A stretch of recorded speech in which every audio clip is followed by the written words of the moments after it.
Yeah. to some extent when it happens, because it's always been tried for. It feels like. Yeah. I Yeah. think Yeah. there is an element of some of it's got stale Yeah. with that kind of play, but it's building the skills off the back of that, because people don't feel like the NRL's stale, and it's played in a very similar way. It's just there Yeah. might be slightly better skill level Yeah. where when they do make those half or quarter breaks, they'll get an offload away, Yeah. Yeah. and Yeah. that'll lead to play off the back of that. Whereas maybe we're not quite doing that enough or well enough at times at the moment in our competition. But I don't know, that game felt like you were on the edge of something happening all the time. And that's So, why I enjoyed it. And I think yeah. any sort of fan, when you see, new, old, what have you, when you see that sort of, and I think Neil would have felt differently if he was watching, say, I don't know, the Panthers versus the Rabbitohs doing this to each other or something. I'm not sure, but a game Yeah. that he didn't have the same baggage going into it, Yeah. like Maybe. maybe, I don't know, Yeah. but Maybe. I was there at the game, stood in the Saints end. It was certainly, to my mind, as someone who loves sports of, lots of different sports, not just rugby league. It was certainly a terrific sporting occasion as far as I was concerned. Something I thoroughly enjoyed, and long may that continue. yeah. And I think when we're back to a more normal schedule, if there are some tweaks that are gonna, or maybe coaching will move on again, and things will move on. The game's always changed a little bit, and I suspect it will continue to do so. yeah, I agree. And I think when we're back to a more normal schedule, you would hope to see, this sort of thing be consistent. What I don't think we've seen this year is too many games where you've had a full payoff. In this game, I felt like getting through that first half an hour of, yes, not exactly expansive rugby, but I would say still entertaining. You had a payoff in the last 10 minutes of some really good tries Yeah. and some really open stuff. In that second half, Saints maybe put a bit more of the boring stuff into it and slowed it down more, I think, and Yeah, and kind of Saints are strangled very, it. very good at that. Yeah. They are very good at that. And strangled and it I- a bit. And I think I think when we've got more time between games consistently throughout a season, and less how it's been this year, we've not necessarily always been able to train, or squads have seemed a bit thinner and that sort of thing. I think if we can get it more consistently, that we get 80-minute games like this, then it'll feel like a better scenario for us all, I think. And then if you get sort of the second half being more like that last 10 minutes after you've had that half an hour, I think you wouldn't be worrying about the lack of panache or something like that. So it's just that maybe, unfortunately, at the moment, Saints are probably just in better physical shape than any of the other teams. Kind of like what Wigan were a couple of years ago as well. We saw that then through Wigan, and Wigan fans started to get a bit bored of it because they weren't playing exciting rugby. They were winning the game and then shutting it out and being fitter than everyone else, or playing crap but then coming back at the end and being fitter than everyone else. And so, yeah, I think if you can combine the second half of Catalan Saints and the first half of Wire Saints, I think you've kind of got the blueprint for an entertaining competition. Forgive me if I prefer the other bits where Saints are actually winning. But I think you take my. I take your point. Yeah. But great stuff, Neil. Enjoyed the analysis. Anyone else get in touch with their sort of feelings on things? We do have teams that play it a bit differently, don't we, in the competition? Hull KR and Cass and to an extent, and Leeds have always played it slightly differently, even though they've been very direct for a number of years. It's been more about offloads off those quick play of the balls and stuff, rather than structured play. So yeah. Anyway, interesting stuff. But we've probably talked about it enough now. So let's move on from that stuff and move into the news.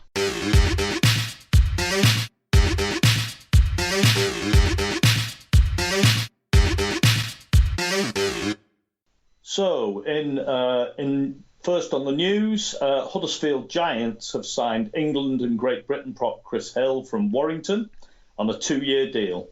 The 33-year-old, who has been at the Wolves for 9 years, has won 29 England caps and toured with the Lions in 2019, winning 4 caps. Hill won 2 Challenge Cups with Warrington and played in 7 major finals, including 4 Super League Grand Finals.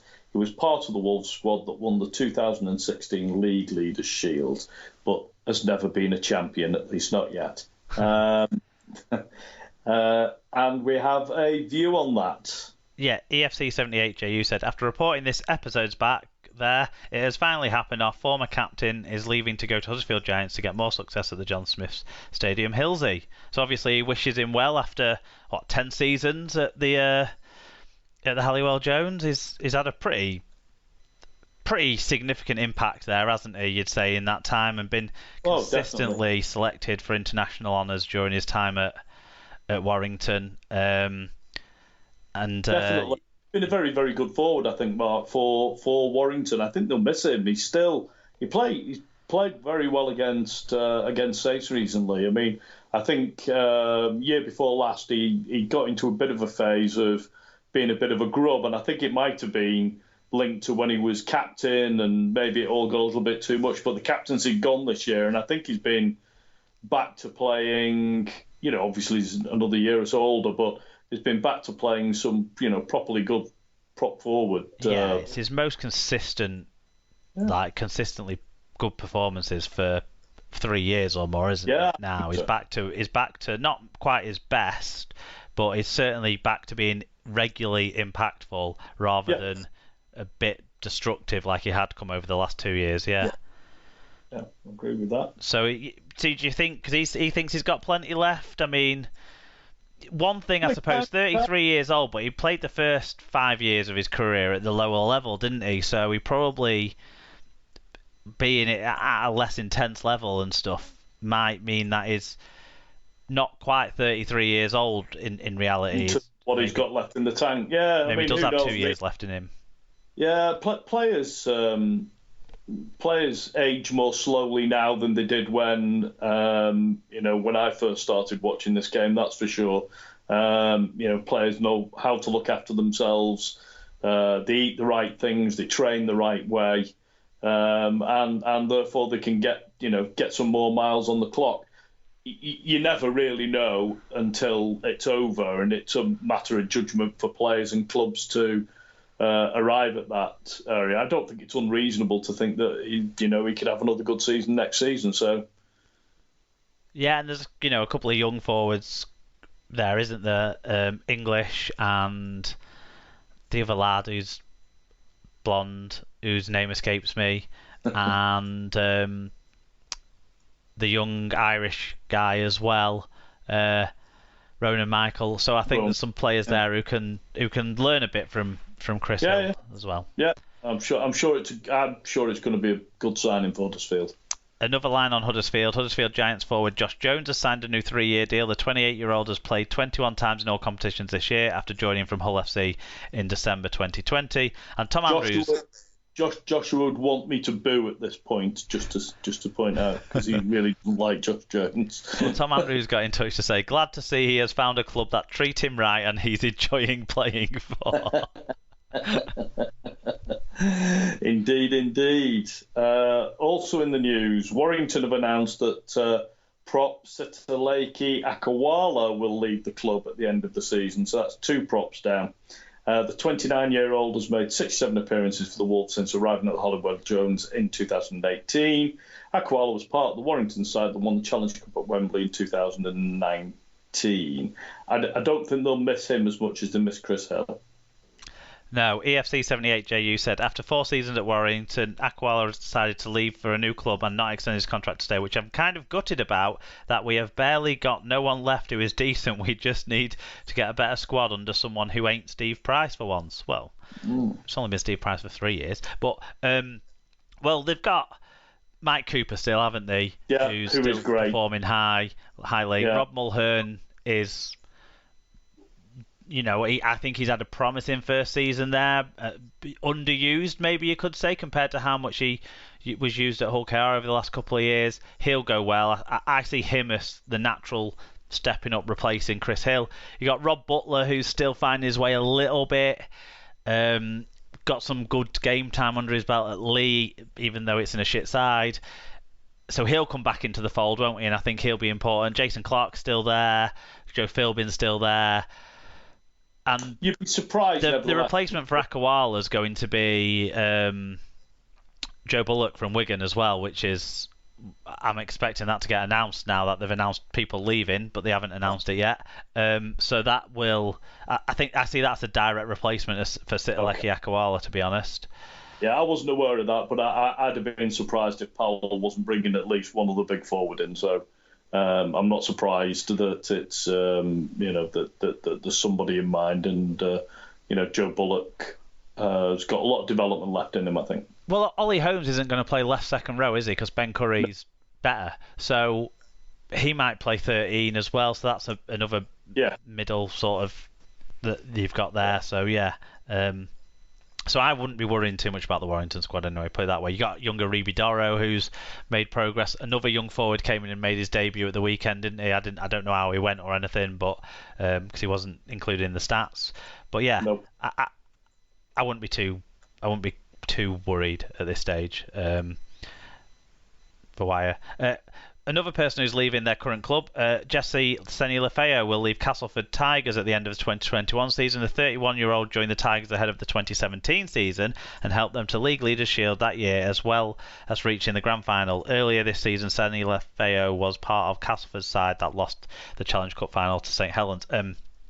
Actually, on a similar line today, it was also announced that Alex Foster's going to leave Castleford at the end of the season. The 27-year-old joined the Tigers in 2017 as well and has made 10 appearances this year. I think Foster's been a bit dogged by injuries the last couple of years, hasn't he? It hasn't he, yeah. Seni-Lefeo, it doesn't surprise me at this stage of his career that he's going to be moving on. A bit Marmite, I find him. I think he has one good game in four. I don't think he's consistent. No, not consistent. I mean, I think he picked that 2017 season. I thought he was fantastic. He was part of a pack that was very, very destructive that year. But he's not been the same player since then, I don't think. I don't think he's controlled his emotions the same since then. Yeah. No. It's a shame. In other news, Hull Kingston Rovers will sign prop Greg Richards from Championship side London Broncos. Surprise to me that, but there you go. At the end of the 2021 season, on a one-year deal, 26-year-old Cumbrian who started his career with and won a grand final at St Helens has been with the Broncos since joining from Lee in 2019. Richards has played 18 games this season, scoring twice, and made more than 150 career appearances.